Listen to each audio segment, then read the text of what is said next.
Hello students, welcome back to our YouTube channel Aadhunik JEE and initiative of Aadhunik digital classes.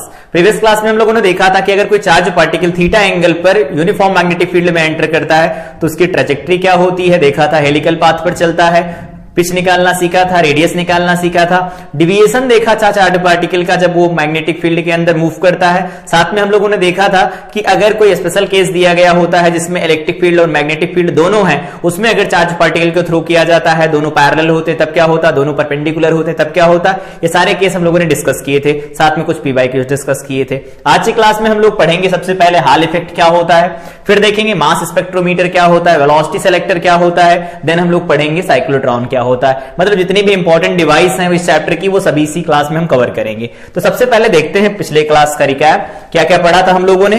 तो यहां पर जो ये इंपॉर्टेंट पॉइंट दिया गया है ये वाला इस केस में कि अगर थीटा एंगल डिविएट करता है चार्ज पार्टिकल तो उस केस में पोजीशन लिखना आना चाहिए, हमें उसकी वेलोसिटी लिखनी आनी चाहिए। फिर देखा था कि अगर वो हेलिकल पाथ पर चलता है, अगर ये हेलिकल पाथ पर चलता है, कुछ ऐसा हो, इधर बी दिया गया होता था, इधर अगर वी होता था, इन दैट केस ये ऐसे चलता था, ये ऐसे चलता था v।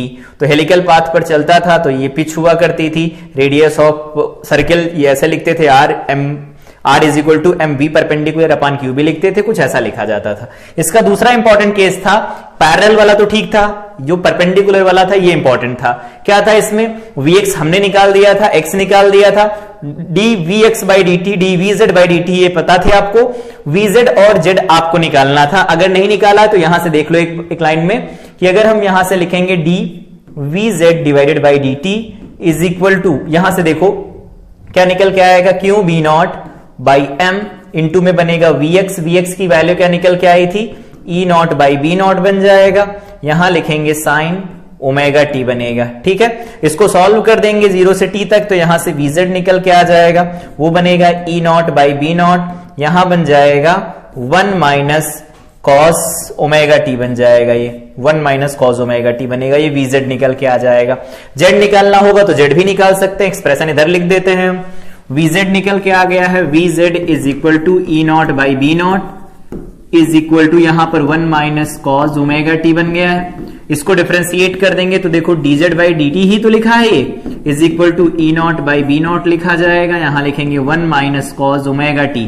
इसको फर्दर सॉल्व करेंगे, देखो यहां से z बन जाएगा और इधर बन जाएगा E not by B not, यहां पर बनेगा t तो इसे लिख देते हैं t माइनस ये बन जाएगा साइन ओमेगा टी और यहां पर बन जाएगा ओमेगा। एक काम करो, यहां ओमेगा और यहां भी ओमेगा लिख दो तो ओमेगा कॉमन मिल जाएगा, z इज इक्वल टू बन जाएगा E not by B not into में ओमेगा बन जाएगा, यहां बनेगा omega T minus sine omega T बनेगा।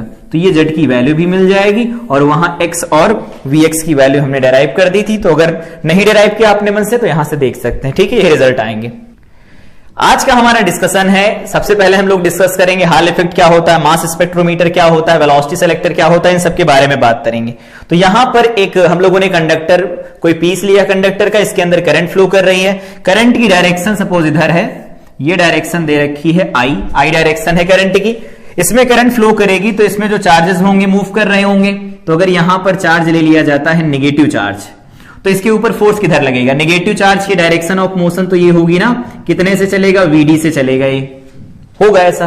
तो अगर vd से चलेगा तो यहां पर राइट हैंड थंब रूल लगाओ, v दिया गया है राइट साइड में, v दिया गया है राइट साइड में, तो जब v राइट साइड में दिया जाएगा और उंगलियों को हम कर्ल करेंगे, कहां जाए, वो b की तरफ जाए, तो थंब कहां जाएगा, अंदर की तरफ। लेकिन ये नेगेटिव चार्ज है तो बदल लो, इधर की तरफ आएगा तो इधर की तरफ इस पर फोर्स लगेगा। और अगर कहीं पॉजिटिव चार्ज होता, अगर पॉजिटिव चार्ज की बात करें उस पर, तो उस पर फोर्स लगेगा राइट साइड में, बनेगा ऐसा।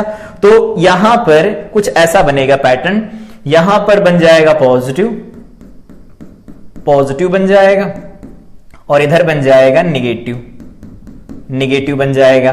तो यहां ये वाली फेस नेगेटिव, ये पॉजिटिव बन जाएगी, तो पॉजिटिव नेगेटिव की वजह से यहां कुछ पोटेंशियल का डिफरेंस बनेगा, और पोटेंशियल का डिफरेंस बनेगा तो ये कह सकते हैं यहां पर और यहां पर, इन दोनों फेस पर। यहां पर अगर समझ नहीं आ रहा तो इसे ब्लैक से कर देते हैं, यहां पर और यहां से, इन दोनों के बीच में पोटेंशियल का डिफरेंस बनेगा। इस पोटेंशियल के डिफरेंस को जो लिखा जाता है वो वैल्यू लिखी जाती है VH लिखा जाता है, hall potential difference, potential difference सबसे पहले इन्होंने ही ऑब्जर्व किया था, इसीलिए इसे हॉल पोटेंशियल डिफरेंस कहते हैं। तो वैल्यू यहां पर सबसे पहले लिखेंगे, किसकी वैल्यू लिखते हैं, इक्विलिब्रियम की कंडीशन पहले लाओ, फॉर इक्विलिब्रियम,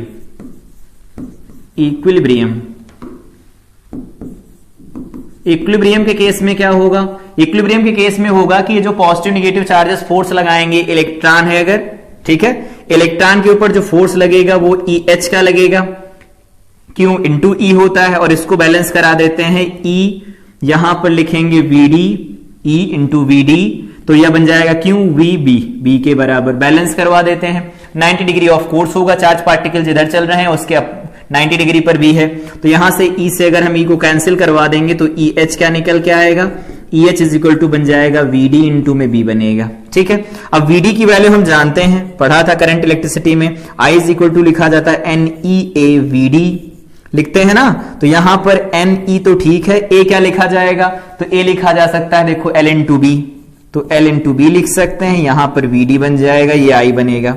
अगला यहां पर हमें EH नहीं चाहिए, VH चाहिए, तो हम क्या लिख सकते हैं, याद होगा VH इज इक्वल टू क्या लिखा जा सकता है, V is equal to EH into में क्या लिख सकते हैं, दोनों के बीच का गैप, तो दोनों के बीच का गैप कितना है, तो वो गैप दिया गया है B, तो यहां पर B लिख सकते हैं।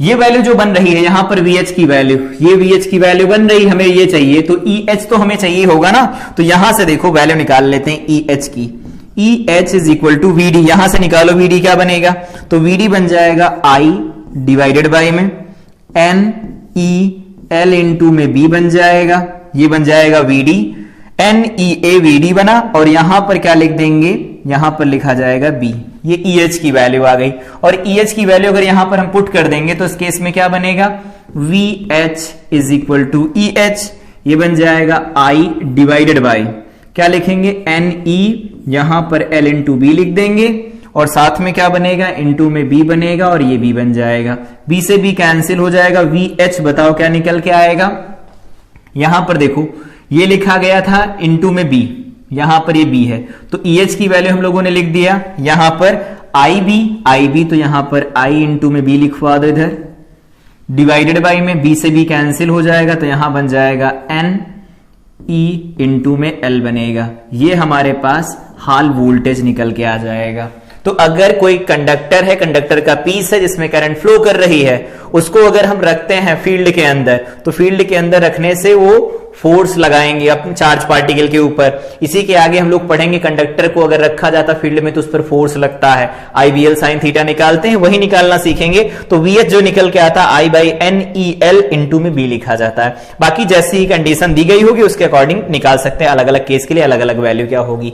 तो यहां पर डेफिनेशन पढ़ना चाहें तो पढ़ सकते हैं, according to Hall, if a current carrying conductor is placed in a transverse magnetic field, transverse magnetic field में अगर रखा जाता है, an EMF is set up across the conductor perpendicular to both current and magnetic field. This was first observed by Hall, therefore this is called Hall effect. ये पहली बार hall ने observe किया था, इसीलिए हॉल इफेक्ट कहते हैं। अगर ये हर बार देखना नहीं है तो एक आइडिया दिमाग में रखो कि अगर करंट फ्लो कर रही होगी तो करंट जो इधर फ्लो करेगी उसकी राइट साइड वाली जो फेस बनेगी निगेटिव, लेफ्ट वाली बनेगी पॉजिटिव बनेगी, याद रखो, निकालना नहीं पड़ेगा हर बार।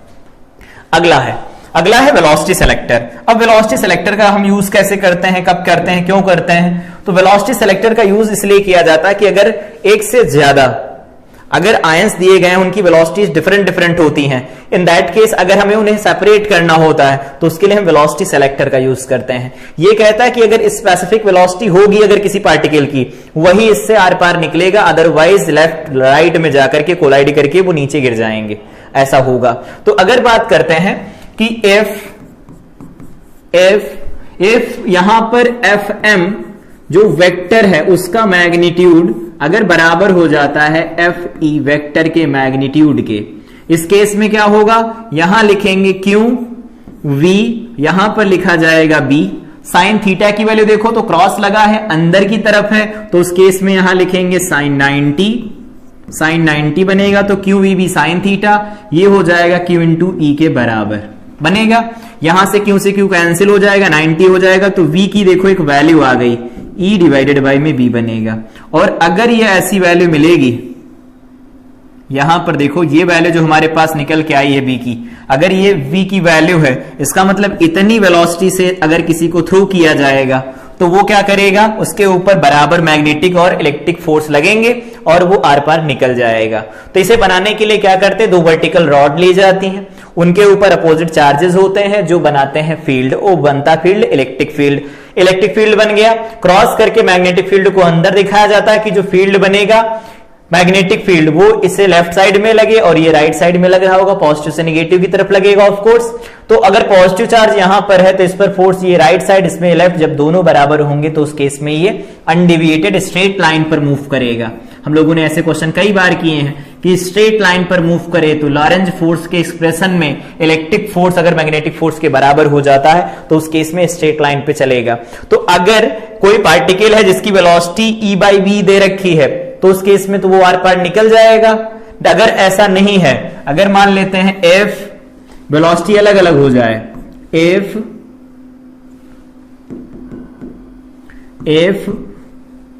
E यहां पर जो दिया गया है E की वैल्यू, या ऐसे सिंपल लिख दो v के टर्म में लिखते हैं, तो Fm अगर ज्यादा हो जाता है Fe से, तो Fm की वैल्यू अगर Fe से ज्यादा हो जाएगी तो ये कहां पर डिविएट होगा, कहां डिविएट होगा, डिविएट होगा ये लेफ्ट साइड में, लेफ्ट साइड में। और दूसरा है Fm is less than Fe, तो Fe अगर ज्यादा होगा तो ये डिविएट होगा, डिविएट होगा किधर, राइट साइड में, और आर पार नहीं निकल पाएंगे। तो अगर किसी की वेलोसिटी इस वेलोसिटी से कम या ज्यादा होगी तो उस केस में लेफ्ट या तो राइट में जाकर कोलाइड करेंगे, नीचे गिर जाएंगे, आर पार नहीं निकलेंगे। तो अगर हमें कोई पर्टिकुलर वेलोसिटी का पार्टिकल ही चाहिए होता है तो उस केस में हम वेलोसिटी सेलेक्टर का यूज करते हैं। ये उसका प्रिंसिपल है, याद रहना चाहिए, ठीक है। कई बार हम लोगों ने क्वेश्चन ऐसे कर लिए हैं, लेकिन वो कॉन्सेप्ट वेलोसिटी सेलेक्टर का ही होता है। अगर किसी, मान लेते हैं एटम के ऊपर किसी पार्टिकल की बमबारी करवानी है तो उस केस में वेलोसिटी सेलेक्टर का हम यूज कर सकते हैं। ध्यान ये रखना है, ये अनचार्ज पार्टिकल को अलग नहीं कर पाएगा क्योंकि यहां पर क्यू इन्वॉल्व हो रहा है। तो क्यू इन्वॉल्व होगा तो उस केस में हमें चार्ज पार्टिकल लेना होगा, ठीक है।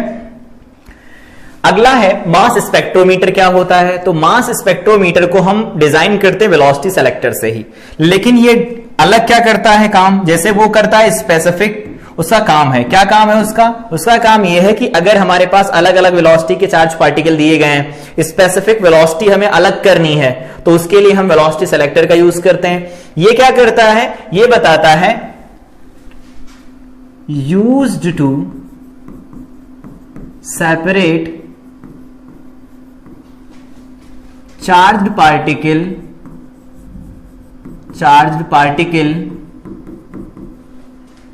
according to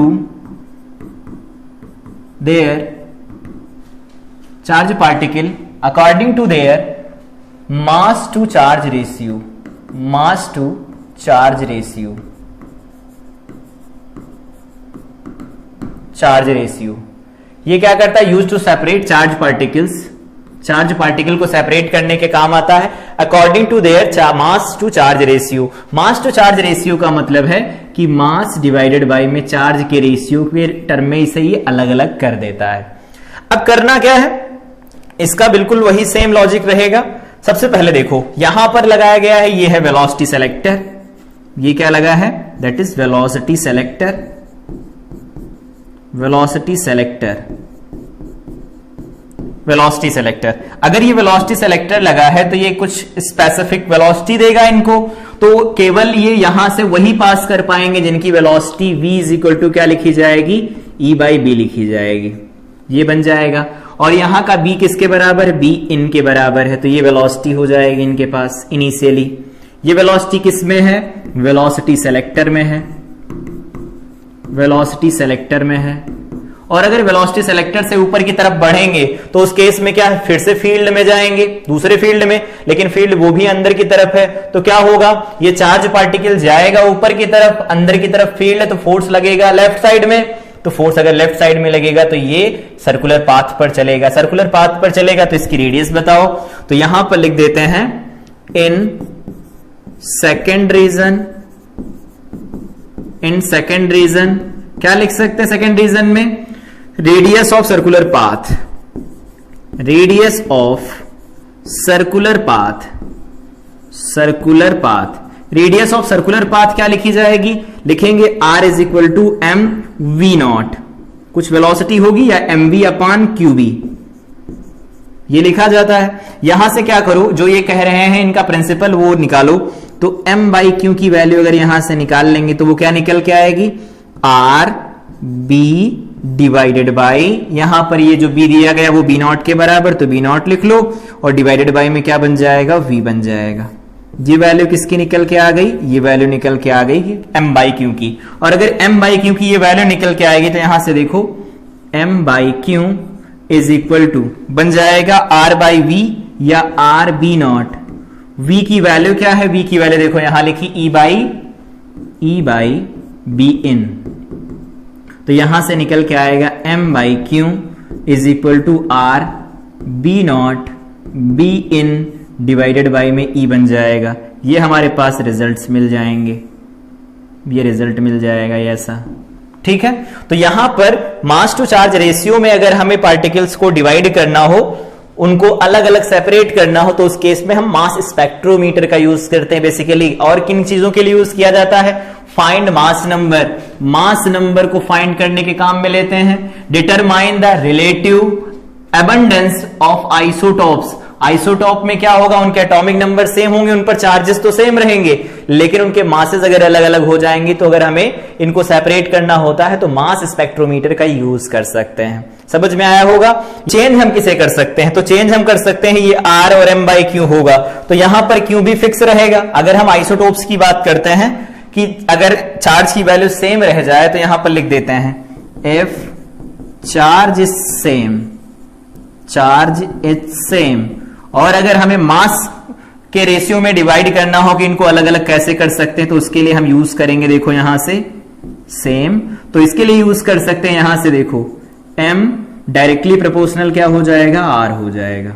ये हमारे पास निकल के आएगा, क्यों, क्योंकि देखो q कांस्टेंट हो गया, सब कांस्टेंट है, तो जो m होगा वो r की डायरेक्टली प्रोपोर्शनल आएगा, या ऐसे लिख दो जो r निकल के आएगा r वो डायरेक्टली प्रोपोर्शनल होगा m के, ये ऐसा लिख सकते हैं। तो यहां से एक एक्सप्रेशन और लिखना चाहे लिख सकते हैं क्या, m1 by r1 is equal to, या फिर ऐसे लिखो m1 by m2 is equal to r1 by r2। ये भी हमारे पास एक प्रिंसिपल जैसा ही होता है मास स्पेक्ट्रोमीटर के लिए। तो चाहे ये फार्मूला याद रखो, चाहे ये फार्मूला याद रखो, सब केस में ये वैलिड रहेगा, हर जगह काम करेंगे। तो मास स्पेक्ट्रोमीटर का यूज कब करते हैं, मास टू चार्ज रेशियो में, अगर आयन को सेपरेट करना हो, चार्जेस को सेपरेट करना हो, किसी पार्टिकल को सेपरेट करना हो, अलग ग्रुप ऑफ पार्टिकल्स दिया गया होता हो, तो उसके लिए हम मास स्पेक्ट्रोमीटर यूज करते हैं। आई थिंक ये सारी चीज समझ में आई होगी कि मास स्पेक्ट्रोमीटर और वेलोसिटी सिलेक्टर दूसरे से अलग क्यों हैं। ये सिर्फ पर्टिकुलर वेलोसिटी के पार्टिकल को आर पार जाने देता है, उससे कम या ज्यादा वेलोसिटी के पार्टिकल को ये जाने नहीं देगा। तो अगर किसी टारगेट पर हमें पर्टिकुलर वेलोसिटी का ही पार्टिकल टारगेट करना है, उसके लिए हमें बीच में वेलोसिटी सिलेक्टर लगाना पड़ेगा। और वेलोसिटी सिलेक्टर लगाएंगे तो वही है, यहां पर पहले वेलोसिटी सिलेक्टर लगा देंगे, उसके बाद ये दूसरे वाले फील्ड में जाएगा तो रेडियस बनेगी, रेडियस से मास को हम कंपेयर करवा लेंगे, कौन सा ज्यादा कौन सा कम होगा। ठीक है, इसके आगे बात करते हैं। अगली इंपॉर्टेंट डिवाइस है किसी चार्ज को एक्सेलरेट करने के लिए, दैट इज साइक्लोट्रॉन। साइक्लोट्रॉन क्या होती है पहले इसके बारे में समझते हैं। इसका कंस्ट्रक्शन, तो किसी भी चार्ज पार्टिकल को अगर एक्सेलरेट करना होता है तो उसके लिए हम बेसिकली साइक्लोट्रॉन का यूज करते हैं। यहां पर ये देखो, ये एक्सेलरेट नहीं कर सकते, क्यों, क्योंकि यहां पर देखो फील्ड है, ये राइट साइड लेफ्ट साइड, यहां पर ये बराबर बराबर अनडिविएटेड रहेगा, ऊपर की तरफ बढ़ेगा। यहां पर देखो फील्ड है, ये फिर एक्सेलरेट नहीं कर रहा। तो अगर एक्सेलरेट नहीं कर रहा तो उस केस में यहां पर देखो एक्सेलरेट कराना होगा, तो उसके लिए हम डिवाइस यूज करते हैं, दैट इज साइक्लोट्रॉन। अब साइक्लोट्रॉन करता क्या है उसको एक एक करके समझते हैं। पहला पॉइंट ये देखो, यहां पर दो स्ट्रॉन्ग इलेक्ट्रोमैग्नेट्स हो सकते हैं, इलेक्ट्रोमैग्नेट भी हो सकते हैं, परमानेंट मैग्नेट भी हो सकते हैं, मतलब हमें मैग्नेटिक फील्ड बनाना है। तो याद होगा हम लोगों ने फर्स्ट लेक्चर में बात किया था कि मैग्नेटिक फील्ड के जो सोर्स होते हैं वो क्या होते हैं, मैग्नेटिक फील्ड के सोर्स में लिखते हैं हम लोग permanent magnet, permanent magnets use कर सकते हैं, या फिर हम इलेक्ट्रोमैग्नेट्स यूज कर सकते हैं। याद होगा अगर कोई सर्कुलर कॉइल होती है उसके अंदर अगर करंट फ्लो कराई जाती तो वो एक बार मैग्नेट जैसा बिहेव करती, वो देखेंगे आगे। लेकिन हमें स्ट्रॉन्ग मैग्नेट्स चाहिए होंगे, स्ट्रॉन्ग मैग्नेट हो गए। इसमें देखो N ऊपर साइड में है, एन है ऊपर साइड में, तो ये नॉर्थ पोल है, साउथ पोल है, इसका मतलब इसका जो फील्ड बनेगा बी वेक्टर वो किधर की तरफ बनेगा, डाउनवर्ड डायरेक्शन में बनेगा। तो जो येलो एरो दिख रहा है वो डाउनवर्ड साइड में हमें बता रहे हैं कि मैग्नेटिक फील्ड है। ठीक है, अब इसके अंदर दो देखो सेमी सर्कुलर डिस्क हैं, ये क्या है, यहां पर देखो ये है पहली सेमी सर्कुलर डिस्क है, ये सेमी सर्कुलर डिस्क है, और यहां पर दूसरी सेमी सर्कुलर डिस्क है, सेमी सर्कुलर डिस्क है। ये सेमी सर्कुलर डिस्क जो होती हैं इसको हम नाम दे देते हैं D2 और इसको मान लेते हैं नाम D1 है। D1 और D2 जो होते हैं इनको कहा जाता है डीज, यहां पर इनका नाम होता है डीज होती है ये, ठीक है, डीज होती हैं, जिनके अंदर ये पार्टिकल क्या करता है, अपना सर्किल कंप्लीट करता है। और इनके बीच में जो दोनों डीज लगी होती हैं, इन दोनों डीज को देखो कनेक्ट किया गया इधर से, एक यहां वायर है और इसको कनेक्ट किया गया इस वायर के साथ, और यहां पर इसे कनेक्ट कर दिया गया है एक अल्टरनेटिंग सप्लाई के साथ। ये क्या है, अल्टरनेटिंग सप्लाई, अल्टरनेटिंग सप्लाई दे रखी है। अल्टरनेटिंग सप्लाई क्यों देते हैं वो अभी समझेंगे, लेकिन जो फिगर है वो पहले समझते हैं। तो पहला ये है, इसमें स्ट्रॉन्ग इलेक्ट्रोमैग्नेट्स होते हैं, उनके बीच में दो हॉरिजॉन्टल डीज रखी जाती हैं। उन डीज में जो सेमी सर्कुलर डिस्क होती है उनको डीज कहा जाता है। एक होता है लेफ्ट साइड, एक राइट साइड होता है, उसके बीच में कुछ गैप होता है। जो लेफ्ट और राइट साइड में डीज होते हैं उनके बीच में कुछ गैप होता है, उस गैप को हम अल्टरनेटिंग सप्लाई की वजह से क्या करते हैं, उसकी पोलैरिटी चेंज करते हैं, मतलब हम उसके अंदर इलेक्ट्रिक फील्ड बनाते हैं। तो इस वाले रीजन में क्या है, एक इलेक्ट्रिक फील्ड प्रेजेंट होता है। यहां पर जो गैप होता है ना, इस गैप वाले रीजन में क्या होता है, इलेक्ट्रिक फील्ड होता है। क्योंकि अगर एक्सेलरेट कराना है, एक्सेलरेट कराने के लिए हम इलेक्ट्रिक मैग्नेटिक फील्ड से तो एक्सेलरेट करा नहीं सकते, तो इलेक्ट्रिक फील्ड लगाना पड़ेगा। अब ये इलेक्ट्रिक फील्ड अगर लगा है, अल्टरनेटिंग पोटेंशियल यहां पर क्यों लिया जाता है वो देखते हैं। तो पहला पॉइंट मान लेते हैं चार्ज पार्टिकल यहां से चलता है, इस फिगर को थोड़ा इधर बाहर निकाल के बनाते हैं। ये ऐसा है, पहला डीज इधर बन गया, ठीक है, दूसरा डीज इधर बन गया, सपोज ये दूसरा डीज बन गया, इसको नाम दे देते हैं, ये D1 है सपोज, और ये है D2। दो डीज हो गए D1 और D2। अगर ये डीज हैं इस तरह से तो इनको समझते हैं पहले। यहां कहीं पर इनका सेंटर होगा, ठीक है, इनको कनेक्ट किया गया है अल्टरनेटिंग सप्लाई के साथ, इसको कनेक्ट किया गया है अल्टरनेटिंग सप्लाई के साथ, कुछ ऐसा सिंबल बना दिया जाता है। अल्टरनेटिंग सप्लाई के साथ ना कनेक्ट करना हो तो एक दूसरा ऑप्शन होता है, डीसी सप्लाई कनेक्ट करो, ऑसिलेटर लगा दो। वो जो क्या करेगा, दोनों डीज की पोलैरिटी बदलता रहेगा, फील्ड बदलेगा। तो कभी फील्ड इस डायरेक्शन में होगा तो कभी फील्ड इस डायरेक्शन में होगा, ठीक है। अभी देखते हैं कब कैसा होगा। तो मान लेते हैं कोई पॉजिटिव चार्ज है, कोई पॉजिटिव चार्ज है, यहां से चलता है, तो पॉजिटिव चार्ज अगर यहां से चलेगा तो देखो फील्ड क्या है, यहां पर अगर हम देखते हैं तो NS, तो फील्ड ऊपर से नीचे की तरफ है मैग्नेटिक फील्ड। अभी इलेक्ट्रिक फील्ड की बात नहीं कर रहे हैं, मैग्नेटिक फील्ड है।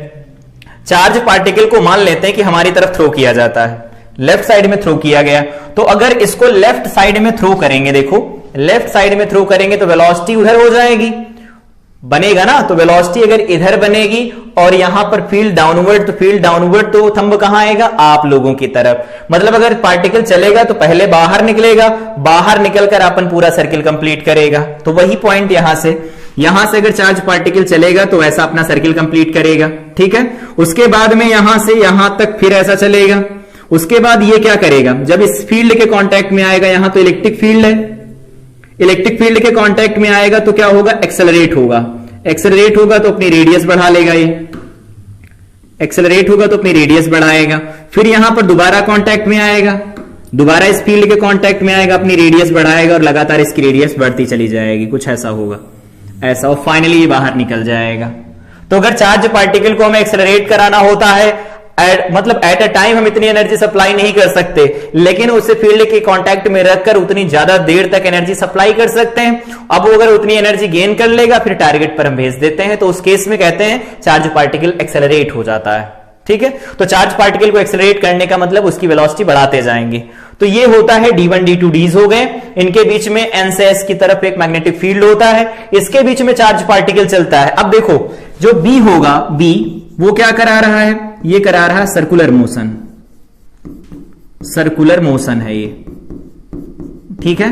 और यहां पर जो ई होगा वो क्या कर रहा है, एक्सेलरेट कर रहा है, एक्सेलरेट कर रहा है। और ये अगर एक्सेलरेट करेगा तो उस केस में क्या करेगा, काइनेटिक एनर्जी बढ़ेगी, काइनेटिक एनर्जी बढ़ेगी। काइनेटिक एनर्जी भी नहीं बढ़ा सकता, हम लोगों ने पहले लेक्चर में देखा था। ये काइनेटिक एनर्जी अगर बढ़ रही है, एक्सेलरेट करने का मतलब काइनेटिक एनर्जी बढ़ेगी, वेलोसिटी बढ़ेगी। तो काइनेटिक एनर्जी बढ़ाने के लिए हम किसका यूज करते हैं, ई का यूज करते हैं, इलेक्ट्रिक फील्ड का यूज करेंगे। तो बी सर्कुलर पाथ पर चलाएगा, ई एक्सेलरेट करेगा, तो लगातार क्या होगा, इसकी रेडियस बढ़ती चली जाएगी, बढ़ती चली जाएगी, और फाइनली जब ये यहां पर पहुंचेगा तो उस केस में क्या होगा, ये टारगेट पर हिट करेगा आगे जाकर के। तो ये साइक्लोट्रॉन होता है। कैसे बनाया जाता है, काम कैसे करता है, वो आई थिंक समझ में आया होगा। अब बात कर लेते हैं कि इसका जो पॉजिटिव निगेटिव वाला टर्म है वो क्या कहता है। यहां से देखो, अगर कोई पॉजिटिव चार्ज प्लस क्यू है, ये यहां से बढ़ेगा सामने वाले प्लेट की तरफ, तो जब इधर से इधर सामने वाली प्लेट की तरफ बढ़ेगा तो उस समय पर इसे निगेटिव होना चाहिए, इसे पॉजिटिव होना चाहिए ना, तभी तो जाएगा इधर की तरफ। उसके बाद में यहां से जब यहां पर चलना शुरू करेगा, इधर से यहां पर पहुंचेगा यहां, तो यहां से जब सामने वाले प्लेट पर जाएगा तो इसको निगेटिव होना चाहिए, फिर इसको पॉजिटिव हो जाना चाहिए। उसके बाद जब दोबारा से यहां पर पहुंचेगा तो उस केस में क्या होगा, इसको निगेटिव इसको पॉजिटिव हो जाना चाहिए। मतलब जैसे जैसे अपने साइकिल कंप्लीट करता रहेगा उस केस में क्या, डीज की पोलैरिटी रिवर्स होनी चाहिए। पहले जो पॉजिटिव था कुछ देर बाद वो निगेटिव हो जाएगा, फिर पॉजिटिव, फिर निगेटिव, फिर पॉजिटिव, फिर निगेटिव। यहां पर एसएचएम हो रहा है। अगर इलेक्ट्रिक फील्ड का देखें तो वो एसएचएम कर रहा है, एम्पलीट्यूड बराबर बराबर रख करके हम उसकी पोलैरिटी रिवर्स करवा रहे हैं। तो अगर पोलैरिटी रिवर्स कराएंगे तो यहां पर इलेक्ट्रिक फील्ड भी ऑसिलेट करता है। इलेक्ट्रिक फील्ड ऑसिलेट करेगा तो वो एनर्जी सप्लाई करेगा, इसे एनर्जी सप्लाई करेगा, तो जब इस गैप के कांटेक्ट में आएगा चार्ज पार्टिकल तभी इसकी रेडियस बढ़ेगी। यहां पर जो रेडियस है वो कांस्टेंट रहेगी। जब तक वो डीज के कांटेक्ट में रहेगा तब तक रेडियस कांस्टेंट रहेगी। बीच वाले गैप में अगर बात करें तो वहां पर अगर जब चार्ज पार्टिकल चलेगा तो वहां पर वेलोसिटी कांस्टेंट नहीं रहेगी, वो बढ़ेगी। समझ में आया। कंस्ट्रक्शन क्या होता है, इसका यूज क्यों करते हैं, अल्टरनेटिंग सप्लाई यूज कर सकते हैं, otherwise DC supply with oscillator use कर सकते हैं। ठीक है, अगर वो पोलैरिटी को रिवर्स करता है, डीसी सप्लाई भी दे रहा है, तो भी हम यूज कर पाएंगे उसे। कुछ इंपॉर्टेंट फार्मूले यहां से आते हैं। सबसे पहला फार्मूला है कि हम साइक्लोट्रॉन की फ्रीक्वेंसी कैसे लिखेंगे। तो पहला ये पॉइंट लिखो, time period of the charge particle to complete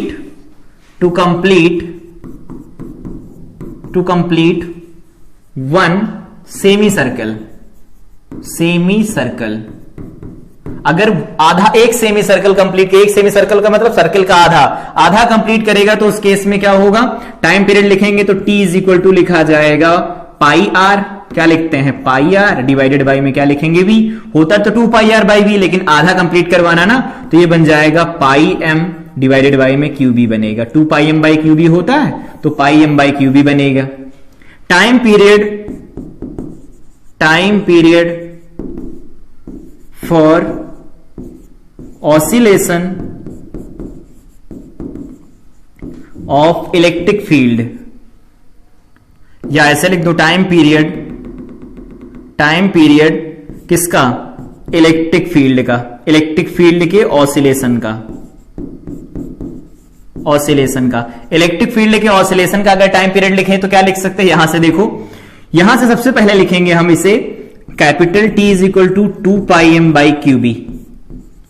ये ऐसा होना चाहिए। अगर ऐसा नहीं होगा तो सामने वाले जो डीज होगी वो अपोजिट पोलैरिटी नहीं रखेगी, अपोजिट पोलैरिटी नहीं रखेगी तो डी एक्सेलरेट होगा फिर पार्टिकल। उसके पास पहुंचते पहुंचते भी अगर हो जाता है तो उस केस में ठीक है, लेकिन कुछ डी एक्सेलरेट होगा। हम डी एक्सेलरेट नहीं करवा रहे, जैसे एक डीज को छोड़ेगा सामने वाला डीज उसका अपोजिट बनना चाहिए। अगर अपोजिट बनेगा उस केस में वो ज्यादा एक्सेलरेट होगा। तो ये टी हो गया। तो फ्रीक्वेंसी यहां से क्या आ जाएगी, एफ इज इक्वल टू क्या होता है 1/t लिखते हैं, तो ये बन जाएगा क्यूबी डिवाइडेड बाई में 2 pi M, QB divided by में 2 पाई एम बनेगा। तो ये हमारे पास फार्मूला निकल के आ गया फ्रीक्वेंसी का। तो ये साइक्लोट्रॉन की फ्रीक्वेंसी हो गई। इसके बारे में दोबारा बात करेंगे, लेकिन अभी के लिए लिख लेते हैं।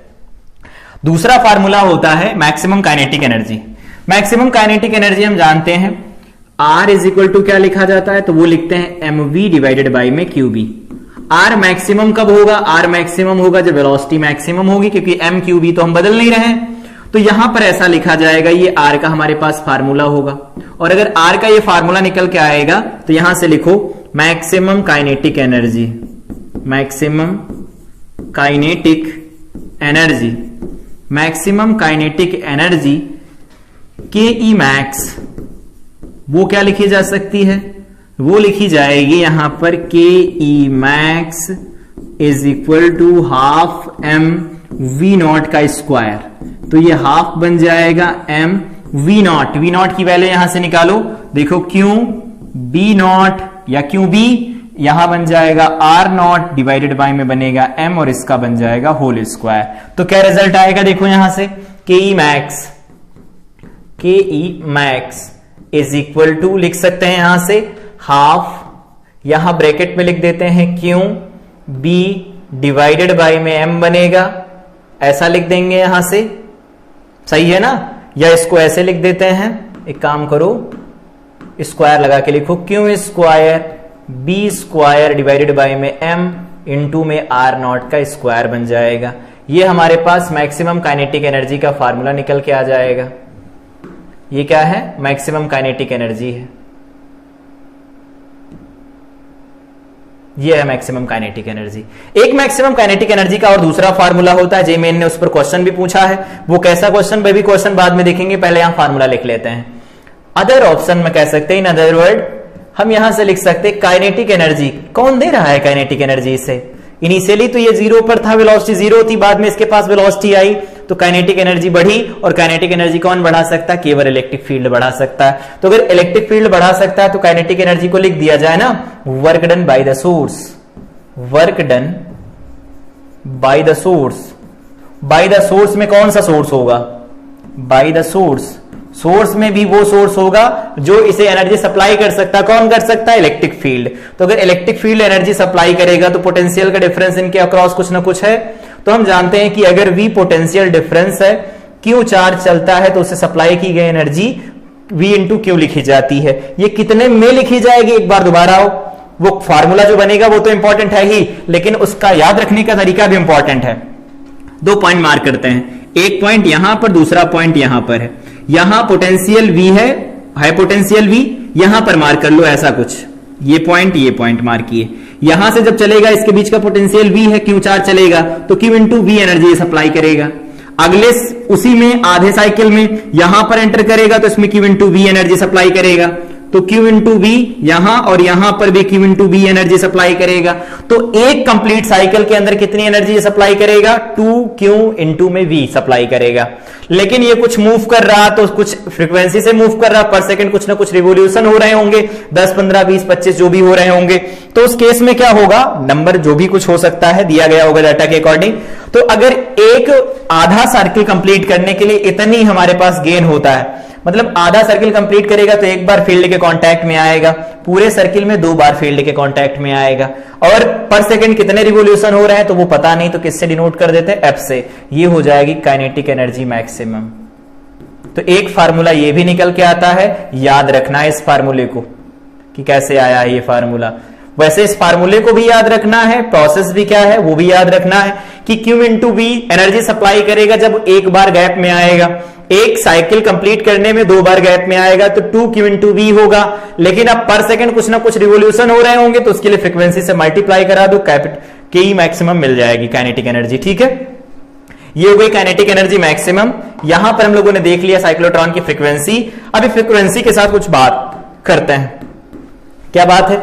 साइक्लोट्रॉन में फ्रीक्वेंसी जो दी जाती है, यहां पर जो m लिखा जाता है वो लिखा जाता है m नॉट, यहां पर लिखते हैं square root over 1 minus v square by c square. याद होगा जब हम लोग प्रॉपर्टीज ऑफ चार्जेस पढ़ रहे थे तब से इसे पढ़ रहे हैं। ठीक है, आइंस्टीन की इक्वेशन है स्पेशल थियरी ऑफ रिलेटिविटी की, कि जैसे जैसे हम वेलोसिटी चेंज करते हैं, स्पीड चेंज करते हैं पार्टिकल की, उसका मास वेरी करता है। जहां पर जो m नॉट होता है उसके बारे में हम लोगों ने पढ़ा था, ये क्या होता है? रेस्ट मास होता है। और जो ये v होता है इसे कहा जाता है रिलेटिविस्टिक मास। रिलेटिविस्टिक मास, ये रिलेटिविस्टिक मास होता है। अब यहां से देखो, अगर मान लेते हैं किसी पार्टिकल को v is equal to C से थ्रो कर दिया जाए, if v is equal to C, तो v is equal to C होगा तो ये टर्म तो 1 हो जाएगा, 1 माइनस 1 0 होगा, रिलेटिविस्टिक मास इनफाइनाइट होगा, और ये इधर जब 0 से मल्टीप्लाई होगा तो उस केस में क्या लिखा जाएगा? m naught is equal to 0 बनेगा।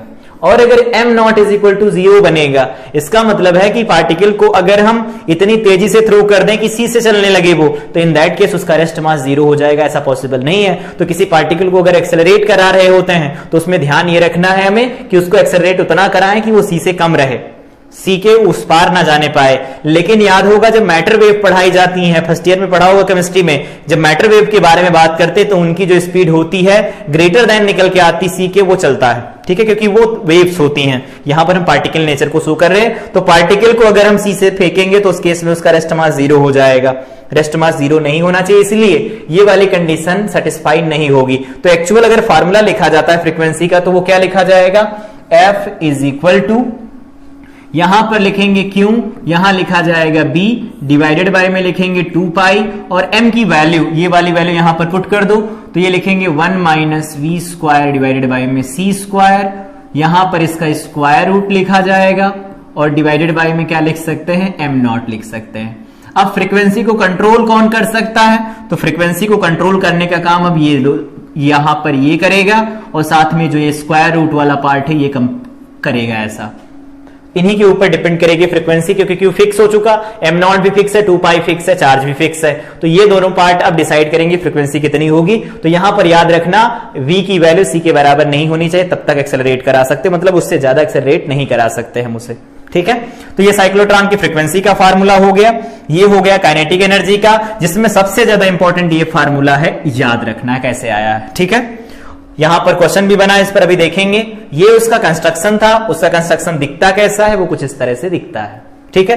तो ये साइक्लोट्रॉन पढ़ लिया हम लोगों ने, ये मास स्पेक्ट्रोमीटर पढ़ लिया, यहां पर हम लोगों देख लिया वेलोसिटी सेलेक्टर क्या होता है। अब इसके आगे बात करते हैं एक इंपॉर्टेंट केस आज का, आज के डिस्कशन का हमारा इंपॉर्टेंट केस क्या है कि अगर फील्ड यूनिफॉर्म नहीं है, मतलब इलेक्ट्रिक फील्ड जैसे था, मैग्नेटिक फील्ड सब में देख लिया कि चार्ज पार्टिकल का मोशन कैसा होगा, लेकिन अब मैग्नेटिक फील्ड तो है लेकिन वो वेरिएबल है, किसी फंक्शन, मतलब किसी का फंक्शन दिया है, वो डिस्टेंस का, टाइम का फंक्शन हो सकता है। तो उस केस में क्या है, एक क्वेश्चन से इसे समझते हैं कि अगर फील्ड वेरी करता है तो चार्ज पार्टिकल का मोशन कैसे लिखा जाता है।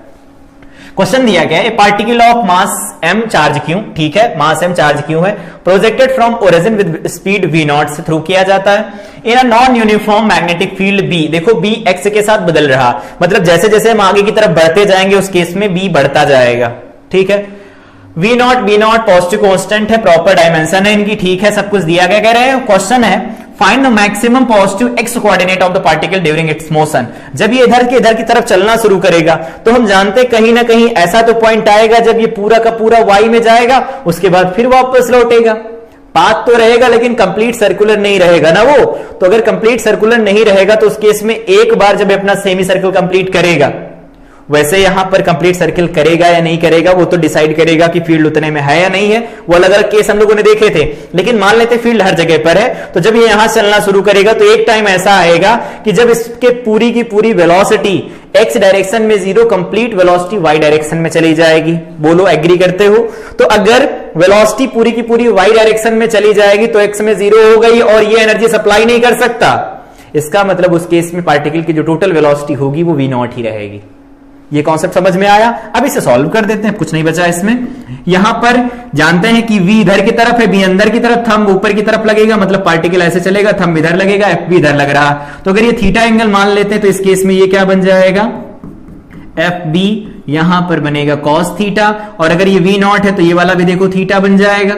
और अगर ये थीटा बनेगा तो उस केस में यहां से लिख सकते हैं ये vx है ना, ये वाला टर्म जो vx है, vx की वैल्यू लिखी जा सकती है v नॉट कॉस थीटा, और वी वाई क्या लिखेंगे, वी नॉट साइन थीटा। वो लिख ही नहीं रहे हैं हम, हमारा कंसर्न एक्स है तो एक्स लिखते हैं। तो वाई डायरेक्शन में सबसे पहले एक्सेलरेशन लिखवाओ, वो क्या बनेगा, वाई डायरेक्शन में फोर्स, वो बन जाएगा एफ बी कॉस थीटा बनेगा, डिवाइडेड बाई में क्या लिख सकते हैं, एम लिख सकते हैं। एफ बी का मतलब क्या होगा, क्यू वी बी, बी क्या है, बी नॉट एक्स दिया गया है, और यहां पर बन जाएगा कॉस थीटा, डिवाइडेड बाय में क्या लिख सकते हैं, एम लिख सकते हैं। एक्सेलरेशन इन वाई डायरेक्शन का क्या मतलब होता है, ये हो जाएगा D Y by D T बनेगा, D we Y by D T. अब अगर इसे थोड़ा सही से लिखें तो D Y by D T, तो यहां पर लिख देते हैं हम डी टी, मल्टीप्लाई करा देते हैं डीएक्स से इधर और डीएक्स से इधर मल्टीप्लाई करा देते हैं, ठीक है।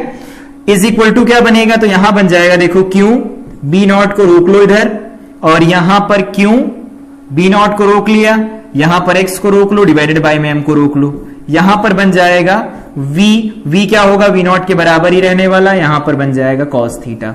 ये क्या लिखा गया है, ये किसके बराबर, vx के बराबर है। और अगर हम लोग vx की वैल्यू लिखे तो क्या लिख सकते हैं, dx बाई dt लिख सकते हैं, यही तो होगा। और dx बाई dt लिखेंगे तो देखो ये वाला पूरा टर्म इससे कैंसिल हो जाएगा। इतनी बात से एग्री करते हो, ठीक है। तो अगर यहां पर dvy बाई dx बन गया, इधर लिखो dvy by dx is equal to, यहां क्या बनेगा, तो यहां बन जाएगा q B naught by m, q B naught by m into में क्या लिखते हैं, x लिखेंगे। यहां से देखो d we y is equal to लिखा जाएगा q B naught divided by में m, यहां पर लिख देंगे x dx, यहां बनेगा 0 से लगा करके x मैक्सिमम तक, और उस केस में यहां 0 से लगा करके वेलोसिटी क्या हो जाएगी, v नॉट हो जाएगी। अभी हम लोगों ने समझा कैसे। अब यहां से तो इसका डिफरेंस इंटीग्रेशन v नॉट आ जाएगा, यहां से q B naught by m बन जाएगा, और यहां x x स्क्वायर बाई 2 बनेगा, तो x m का स्क्वायर बाई 2 बन जाएगा। ये बनेगा, लिमिट भी पुट कर दो। अब अगर इसे फर्दर सॉल्व करते हैं आगे तो क्या मिलेगा, यहां से देखो v naught is equal to, यहां मिल जाएगा, या xm लिखो पहले, xm का स्क्वायर इज इक्वल टू, यहां से बन जाएगा 2m v naught divided by में क्यों बी नॉट बन जाएगा। तो यहां से xm जो निकल के आएगा वो बनेगा square root over 2m v naught divided by में क्यों बी नॉट बन जाएगा। ये हमारे पास रिजल्ट्स आ जाएंगे। तो ये होगा मैक्सिमम एक्स कोऑर्डिनेट जिसमें पार्टिकल चल सकता है। आई थिंक ये फार्मूला कैसे निकला वो समझ में आया होगा।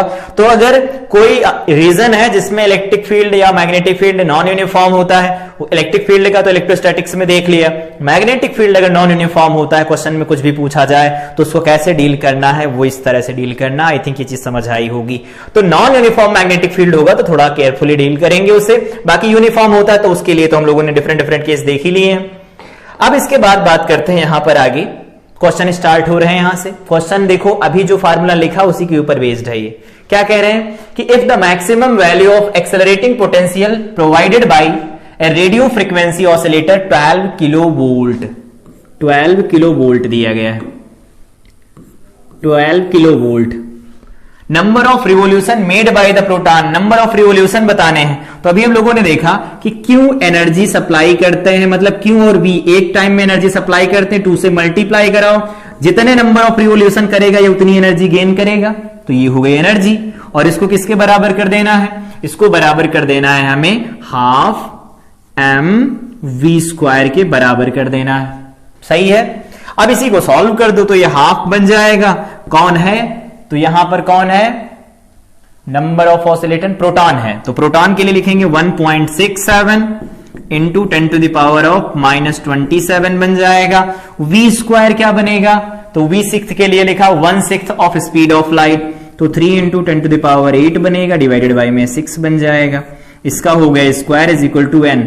यहां पर क्यों क्या बनेगा, 1.6 इंटू 10 टू द पावर -19 बनेगा, इंटू में वेलोसिटी v कितना दिया गया, 12 किलोवोल्ट, किलोवोल्ट मतलब 3 से बदल के लिखो, इंटू में क्या लिखा जाएगा, 2 लिखा जाएगा। सही है ना। अब यहां से n की वैल्यू कैलकुलेट कर लेना, तो n की अगर वैल्यू कैलकुलेट करेंगे तो आएगी 543.4। ठीक है, कैलकुलेट तो कर ही सकते हैं, ये वैल्यू बनेगी। तो अगर इंटीजर टाइप में पूछा गया होता तो हमारा आंसर होता, ये आंसर होता हमारा। ठीक है, कैसे लगा है, इंटीजर टाइप क्वेश्चन था, समझ में आया होगा। कुछ करना नहीं था, जो भी हम लोगों ने फार्मूला लिखना सीखा है उस फार्मूले को हाफ एम वी स्क्वायर के बराबर कर देना था, वहां से नंबर ऑफ रिवोल्यूशन कितने वो कंप्लीट करेगा उसकी वैल्यू मिल जाएगी। ठीक है, ये हमारे पास क्वेश्चन हो गया। इसके बाद अगला क्वेश्चन दिया गया है ए वेलोसिटी सेलेक्टर, अभी पढ़ा वेलोसिटी सेलेक्टर, उसी का क्वेश्चन है, consist of electric field, electric field दिया गया, मैग्नेटिक फील्ड दिया गया है। Value of E required for an electron of energy, देखो ये दे रखा है 7 to 8, ये 7 to 8 दिया गया है, इतना दिया गया है। Moving along the positive x axis to pass undeflected, undeflected अगर पास करेगा तो उस केस में इलेक्ट्रिक फोर्स मैग्नेटिक फोर्स के बराबर होता है। अभी हम लोगों ने वेलोसिटी सेलेक्टर में देखा, तो उस केस में यहां से क्या लिखना होगा हमें, v जो लिखा जाता है वो लिखते हैं e by v, ये लिखा जाता है। ठीक है, तो अगर यहां से e की डायरेक्ट वैल्यू लिखो तो E इज इक्वल टू लिखा जाएगा V इंटू में बी तो दिया गया है हम लोगों को, लेकिन E नहीं दिया गया है, तो मतलब V वेलोसिटी नहीं दी गई, तो वेलोसिटी के लिए क्या कर सकते हैं, हाफ m v स्क्वायर, ये काइनेटिक एनर्जी होगी, और वो किसके बराबर दे रखी, 728 इलेक्ट्रॉन वोल्ट के बराबर दे रखी है। बदलना जानते हैं, ऐसे बदल सकते हैं। यहां से क्या करेंगे, v की वैल्यू निकाल लेंगे, यहां से v की वैल्यू निकाल लेंगे, किसमें आ जाएगी, मीटर पर सेकेंड में, और ये v की वैल्यू उठा करके यहां से रखेंगे, तो v या फिर E इज इक्वल टू क्या लिखा जाएगा, यहां से देखो E इज इक्वल टू लिखा जाएगा v की वैल्यू देखो निकल के आएगी 728 into 1.6 into 10 to the power of -19, ये बन जाएगा, और डिवाइडेड बाय में क्या लिख देंगे, m कितना है हमारे पास, इसको हटा देते हैं, डायरेक्ट वैल्यू रख तो रहे हैं ना यहां से, तो हटा दो उसे, यहां से देखो डिवाइडेड बाय में m लिखा जाएगा, तो m की वैल्यू कौन है इसमें, तो इसमें इलेक्ट्रॉन है, तो 9.1 into 10 to the power of -31, ये बन गया। तो सबसे पहले v की वैल्यू लिख दिया, ये हो गया, और m से मल्टीप्लाई करा दिया, यहां 2 से मल्टीप्लाई नहीं कराया गया, 2 से मल्टीप्लाई भी कराओ, कैसे, यहां से देखो 728 into 1.6 into 10 to the power -19, 2 से मल्टीप्लाई करा दिया गया, ये बन गया, डिवाइडेड बाय में m हो गया, ये किसकी वैल्यू निकल के आ जाएगी, v की, और इसको फर्दर हमें किससे मल्टीप्लाई कराना होगा, b से, b कितना दिया गया है, 12 मिली टेस्ला, तो -3 से बदल लेना, इसको सॉल्व करेंगे अगर आप लोग तो निकल के आ जाएगा 1.192, और ये इतना निकल के आएगा किलो वोल्ट, या फिर ऐसे लिख देते हैं वोल्ट पर मीटर बन जाएगा, ये रिजल्ट बन जाएगा यहां से। ठीक है, तो सॉल्व कैसे करना वो तो सॉल्व कर सकते हैं, बेसिक मैथ है, लेकिन अप्रोच क्या होगा हमारा वो मायने रखता है। ठीक है, तो यहां पर दूसरा क्वेश्चन हो गया, ये पहला क्वेश्चन था। इसके बाद अगला क्वेश्चन दिया गया है, जेईई एडवांस 2017 का है, ये है एडवांस 2017 का पैराग्राफ का क्वेश्चन है, ये कंप्रीहेंशन टाइप, कह रहे हैं ए चार्ज पार्टिकल, इलेक्ट्रॉन और प्रोटॉन दो के बारे में बात कर रहे हैं, is introduced at the origin x is equal to 0 y0 z0 with a given initial velocity v0। ठीक है, a uniform electric field E and uniform magnetic field B exist everywhere, हर जगह पर है। The velocity v, electric field E and magnetic field B are a given column 1, 2 and 3 respectively. The quantities E0, V0 are positive in magnitude. अब इसके behalf पर ये जो पढ़ना है इसे पढ़ लो, और यहां पर देखो आगे क्वेश्चन पूछा गया है, कह रहे हैं इन विच केस, किस केस में would the particle मूव करेगा इन a straight line में along the negative direction of y axis. अब अगर इसको पकड़ में पाए हो तो क्या लिख सकते हैं, जब y एक्सिस में चलेगा वो, तो इलेक्ट्रिक फील्ड को नेगेटिव y में होना होगा, तो y कैप लिखेंगे, और y कैप के साथ नेगेटिव में कौन सा ऑप्शन है, देखो इलेक्ट्रिक फील्ड का, वो सेकंड ऑप्शन दिया गया है, तो वो लिखा है E0 माइनस के साथ, तो ये हो गया सेकंड ऑप्शन हमारे पास, ये सेकंड ऑप्शन हो गया। या इसको दोबारा से लिख लेते हैं ठीक से, यहां पर बन जाएगा E वेक्टर, सेकंड ऑप्शन पहले लिखो, E वेक्टर लिखो, वो किसके बराबर हो जाएगा, -E0 y कैप, ये लिखा y कैप, हाँ y कैप लिखा जाएगा, सही है। अब कह रहे हैं कि ये सीधे केस में स्ट्रेट लाइन पर चल रहा है, स्ट्रेट लाइन पर चलना चाहिए, स्ट्रेट लाइन पर चले, और इन्होंने कहा है कि इलेक्ट्रिक फील्ड है, मैग्नेटिक फील्ड बताना किधर होना चाहिए, तो यहां पर वापस आओ और देखो मैग्नेटिक फील्ड कहां बना सकते हैं।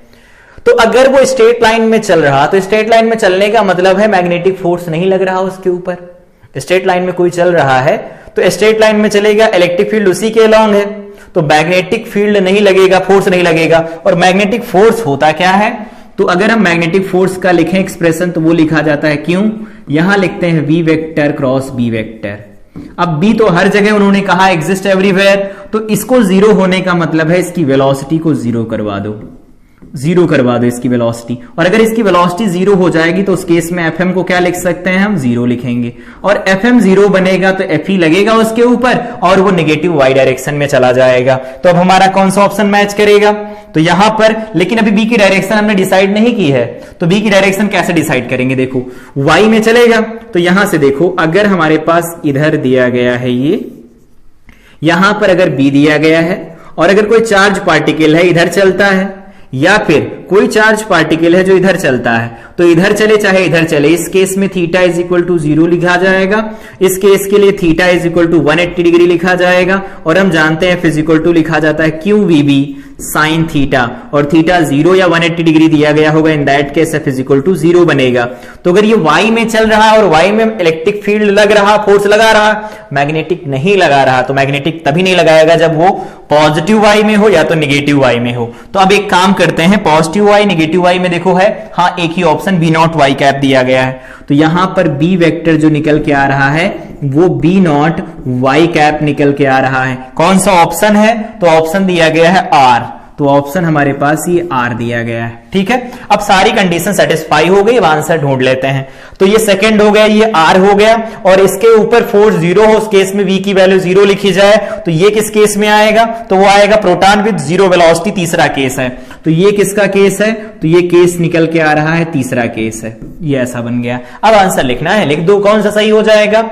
तीसरा, तीसरा हो गया, दूसरा हो गया, R हो गया, C ऑप्शन करेक्ट हो गया। यहां से अगले केस की तरफ बढ़ते हैं। आई थिंक समझ में आया होगा, जो वो नेसेसरी कंडीशन बताते जा रहे हैं उनको फॉलो करते जाओ, फाइनली वो मैच करते चले जाएंगे।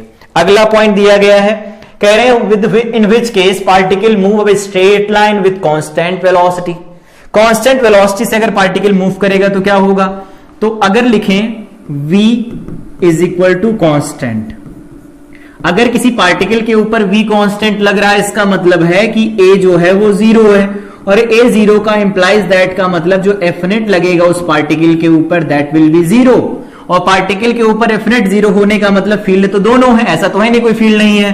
तो यहां पर FM जो लिखा जाएगा वो माइनस FE वेक्टर के बराबर हो जाए, तो उस केस में उसके ऊपर नेट फोर्स 0 बन जाएगा। अब हम क्या करते हैं, इसका केस लेकर के चलते हैं प्रोटॉन या फिर इलेक्ट्रॉन के लिए। तो यहां वापस आओ अपने फिगर पर, और इलेक्ट्रॉन का केस लेकर के चलते हैं। अगर नहीं सेटिस्फाई करेगा तो प्रोटॉन का लेकर चलेंगे, क्योंकि दो ऑप्शन दिए गए हैं हमारे पास, तीन अलग अलग। अगर इलेक्ट्रॉन का केस लेकर के चलते हैं, ये वाला केस, ठीक है, E naught by B naught y cap है, दूसरा केस है। यहां पर देखो सेकेंड केस हम लेकर के चल रहे हैं फॉर इलेक्ट्रॉन, क्या है?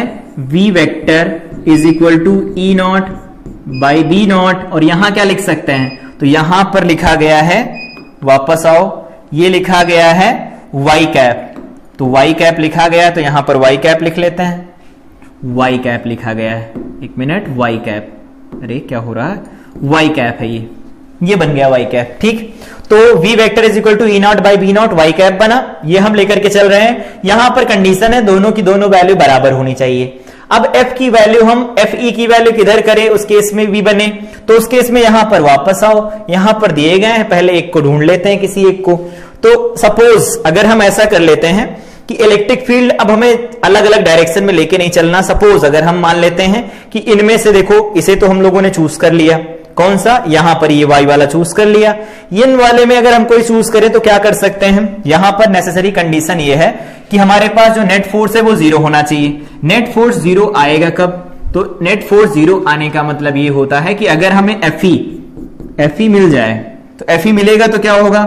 FE इज इक्वल टू लिख सकते हैं माइनस E इनटू में क्या लिखेंगे? E वेक्टर लिखेंगे, और ये वैल्यू पॉजिटिव निकल के आ जाए तो माइनस E, तो माइनस वाला कोई हो तो लिखवा दो, तो E नॉट लिखा गया है ना, किसमें है माइनस E नॉट? X में है, तो X कैप हो जाएगा। तो यहां से वैल्यू क्या बन जाएगी? पॉजिटिव बन जाएगी, E not E X cap बन जाएगा।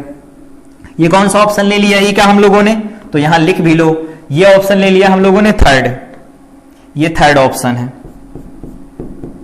Third option. फोर्स के लिए सेकंड ऑप्शन ले लिया है। अब इनका क्रॉस देखते हैं क्या निकल के आता है। FB vector is equal to q, into में क्या लिख सकते हैं? तो इनटू में लिखा जाएगा यहां से V vector cross B vector बनेगा। ठीक है, यहां पर माइनस साइन लेके चलो क्योंकि इलेक्ट्रॉन के लिए बात कर रहे हैं हम लोग, तो माइनस E बनेगा यहां पर। V और B हमें बनाना है निगेटिव X, तो निगेटिव तो ये बना लेगा X, लेकिन वेलोसिटी किसमें है? Y में है, तो ये बन जाएगा E naught by B naught, E naught by B naught, ये बन जाएगा Y कैप। ठीक है, और क्रॉस किसके साथ कराना है? तो B के साथ क्रॉस करवाना है। अब क्रॉस में थोड़ा ध्यान से, यहां पर ये होता है I, ये होता है J, ये होता है K। Y का क्रॉस कराना है किसके साथ कि पॉजिटिव आए तो Y का K के साथ कराओ। अब देखो K के साथ में कौन है, यहां पर K के साथ में देखो सिर्फ एक ऑप्शन दिया गया है B0Z, लिखो फिर यहां पर B0Z कैप।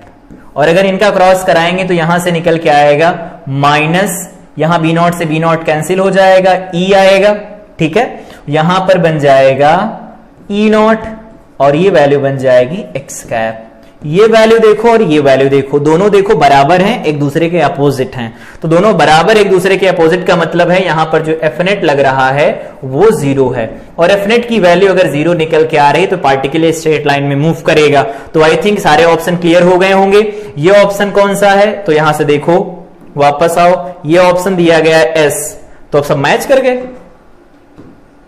यहां पर ये तो मैच कर गया, ये S ऑप्शन दिया गया है, ये S हो गया। तो ये S है, ये तीसरा है, ये दूसरा है। तो देखो दूसरा, तीसरा और S ये मैच कर गया यहां से, ठीक है। अगला डिस्कशन क्या है, तो अगले में कह रहे हैं in which case the particle describe a helical path with axis along the positive Z direction.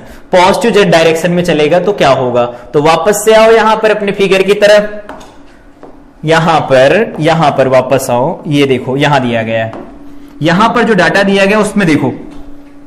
अब अगर हम इलेक्ट्रॉन का केस लेकर के चले, प्रोटॉन का केस लेकर के चले, तो अलग अलग केस में बात करते हैं। देखो तो यहां पर ऑप्शन एक बार चेक करना चाहो तो चेक कर लो। ऑप्शन जो दिए गए हैं वो कैसे दिए गए हैं, यहां पर 1 4 3 4 दिया गया है, मतलब 1 या 4 या 3 या 4 दिया गया, मतलब 4 है, 1 है, मतलब 2 है, 1 है ही नहीं। तो 1 नहीं है तो 1 को चेक ही नहीं करना हमें, तो 1 को चेक नहीं करना तो बाकियों को लिखो। ऑप्शन से भी चेक कर सकते हैं ना, तो 1 को चेक नहीं करना है, इसको हम चेक कर चुके हैं, ये भी हो गया, इसको चेक कर लेते हैं। चलो ये चलता है आपकी बार लेकर के। अगर ये ले लिया जाए तो ये हो जाएगा V0, यहां पर लिखो वेलोसिटी जो निकल के आ जाएगी V vector is equal to, ये कौन सा ऑप्शन है, 4th नंबर का ऑप्शन लिया है हम लोगों ने। ये लिखा गया है E0 बाई B0, ट्वाइस लगा है यहां, और यहां क्या लिखा गया, एक्स कैप लिखा गया है, ठीक है, ऐसा लिखा गया है। और दूसरा क्या है, वेलोसिटी हो गई, वेलोसिटी के बाद वापस आओ, वेलोसिटी के बाद वापस आओ। अब यहां पर इलेक्ट्रिक फील्ड हमें चूज करना है, हेलिकल पाथ पर चले। हेलिकल पाथ का मतलब देखो, अगर इधर B होता है, इधर केस में हो जाए, मतलब इधर हेलिकल पाथ पर चले तो अगर इधर फेंका जाता था तो कुछ ये ऐसा चलता था, ऐसा कुछ चलता था, होगा। जेड डायरेक्शन में अगर चलेगा, यहां से देखो इन्होंने कहा क्या है, इन्होंने कहा है जेड डायरेक्शन, तो यहां वापस आओ। पॉजिटिव जेड डायरेक्शन का मतलब जो ई बनने वाला है वो E0 जेड कैप बनेगा, क्योंकि जेड कैप में चलाना है। अगर फील्ड किसी और तरफ लगा दिया तो किसी और तरफ ही चलने लगेगा। पाथ हेलिकल होना चाहिए, तो पाथ हेलिकल होने के लिए ये कौन सा ऑप्शन ले लिया हम लोगों ने, ये ऑप्शन दिया गया फर्स्ट ऑप्शन, ठीक है। तो ये हमारे पास फर्स्ट ऑप्शन निकल के आया है, फर्स्ट ऑप्शन हो गया। ये कैपिटल, ये क्या लिखे गए हैं, इधर ये लिखे गए हैं, इधर ये कैपिटल लिखे गए हैं, तो लिख लो। ये हमारे पास ऐसा, ये कैपिटल लिखा गया तो इसे कैपिटल लिख देते हैं, ये इधर है, ये लिखा गया है कैपिटल कुछ इस तरह से। ये 4th ऑप्शन है, ये फर्स्ट है। अब हमें चूज करना है कि बी किधर होगा। तो हेलिकल पाथ पर चलने के लिए क्या कंडीशन होती है, देखो हेलिकल पाथ पर चलाने के लिए हमें एक कंपोनेंट चाहिए होता है। ये देखो इलेक्ट्रिक फील्ड तो चला देगा उसे जेड डायरेक्शन में, ठीक है, और हेलिकल पाथ पर चलने के लिए सर्कुलर पाथ का कवर होना भी तो जरूरी है। तो सर्कुलर पाथ के लिए अगर हम बात करते हैं, ये जेड डायरेक्शन में है, तो अगर कोई पार्टिकल है, इधर बना लो एक्स वाई जेड, तो अगर इधर एक्स बना लेते हैं, इधर वाई बना लेते हैं, इधर जेड, तो ये हमारे पास सपोज है, इधर अगर हम जेड बना लेते हैं, इधर वाई बना लेते हैं और इधर एक्स बना लेते हैं, ठीक है। तो एक्स डायरेक्शन में पार्टिकल को थ्रो किया जाता है, या उल्टा लिखो इनको, इधर एक्स बना लेते हैं, ये वाई ये जेड जैसा होता वैसा बना लेते हैं, ठीक है। और जो ई है वो कहां है, तो ई हमारे पास दिया गया आप लोगों की तरफ आ रहा है, पार्टिकल को थ्रो किया गया है किधर, इधर की तरफ, पार्टिकल को इधर की तरफ थ्रो किया गया है। तो पार्टिकल अगर इधर की तरफ थ्रो किया जाएगा तो जाना किधर चाहिए, पार्टिकल थ्रो इधर की तरफ किया गया, और किसके लिए बात कर रहे हैं हम, तो यहां पर बात कर रहे हैं प्रोटॉन के लिए। देखो 4th ऑप्शन में क्या, प्रोटॉन है, पॉजिटिव चार्ज है, तो उसमें डायरेक्शन हमें रिवर्स नहीं करनी है, इधर थ्रो किया है, पार्टिकल जाए इधर, तो पार्टिकल जाए इधर तो इलेक्ट्रिक फील्ड इधर लगेगा, इधर जाएगा। लेकिन ये हेलिकल पाथ पर भी चले, हेलिकल पाथ पर चलने का मतलब है कि जो हमारे पास बी बने वो किस डायरेक्शन में बनना चाहिए, बी किधर बनना चाहिए। तो यहां से फार्मूला लगाओ, F B vector is equal to Q V vector cross B vector. होगा ऐसा, यहां पर क्यू है, यहां पर 2 E not by B not, X cap बनेगा, क्रॉस करवाना है बी के साथ। अब कौन सा बी लिया जाएगा वो बताओ। तो बी वो लिया जाएगा जैसे हेलिकल पाथ पर चला दे। हेलिकल पाथ पर कौन सा चला सकता, सबको एक एक चेक करो। अगर मान लेते हैं एक्स डायरेक्शन वाला ले रहे हैं तो एक्स डायरेक्शन में फील्ड एक्स डायरेक्शन में चलाओगे, नहीं हो सकता। क्यों? क्योंकि एक्स डायरेक्शन में ही चलेगा तो पैरेलल या तो एंटी पैरेलल आएंगे, फोर्स 0 लगेगा, उस केस में ये सर्किल पर नहीं चलेगा। ये वाला भी नहीं हो सकता। वाई वाले केस की बात करते हैं तो वाई वाला अगर यहां लिया जाए, वापस आओ इधर, वाई अगर ले लेते हैं यहां पर, तो यहां पर अगर वाई वाला लिया जाए तो बी नॉट वाई कैप बनेगा। तो बी नॉट वाई कैप बनाएंगे तो क्या बनेगा, देखो फोर्स किधर लगेगा, ये एक्स है ये वाई है ना, तो अगर ये एक्स है वाई है तो आई क्रॉस जे के बनेगा, के बनेगा, इसका मतलब फोर्स लगेगा के डायरेक्शन में। तो के डायरेक्शन में फोर्स लगेगा तो क्या उस केस में हेलिक्स बनेगा, नहीं बनेगा, वो इधर की तरफ एक्सेलरेट कराएगा, इधर मतलब फोर्स तो इधर लगाएगा सामने की तरफ बढ़ाने के लिए, लेकिन फोर्स इधर हमें चाहिए नहीं। अब इसका हेलिकल पाथ सर्किल कंप्लीट करवाना है तो कौन सा ऑप्शन चेक करते हैं, ये b naught z cap check करते हैं। रखो यहां बी नॉट जेड कैप, अगर ऐसा रखेंगे तो ये बनेगा आई और ये बनेगा जे के, मतलब ये जेड है तो ये बनेगा यहां से जो भी लिखा था यहां देखो वो बना है।